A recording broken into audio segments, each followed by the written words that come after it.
मधुमेहावर काही घरगुती उपाय तुम्ही जरूर करू शकता. आपल्या स्वयंपाकघरातील मसाल्याचे पदार्थ हे उत्तम औषधी आहेत. त्यापैकी सर्वात महत्त्वाचे काही औषधी तुम्ही मधुमेहासाठी वापरू शकता. त्यामध्ये प्रामुख्याने सुंठ, हळद, आलं, नंतर मिरे, मेथ्या यांचा वापर तुम्ही मधुमेह कमी होण्यासाठी करू शकता.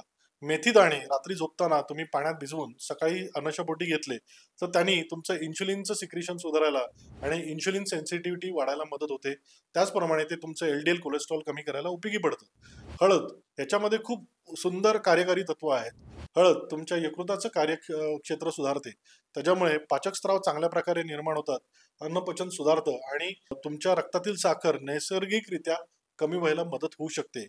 जेवणाच्या अगोदर तुम्ही आलं रस आणि थोडंसं काळं मीठ घेतल्यामुळे अन्नपचन सुधारायला, पोट साफ राहायला मदत होते आणि नैसर्गिकरित्या तुमच्या रक्तातली साखर कमी होते. त्याचप्रमाणे तुम्ही कारलं तुमच्या जेवणामध्ये ठेवलं तर कारलं हे इन्शुलिन प्रमाणे काम करतं. तुमच्या जेवणातून मिळणाऱ्या साखरेचं ते तुमच्या पेशींपर्यंत वहन करण्यासाठी मदत करतं. रक्तातील साखर नॅचरली कमी करतं.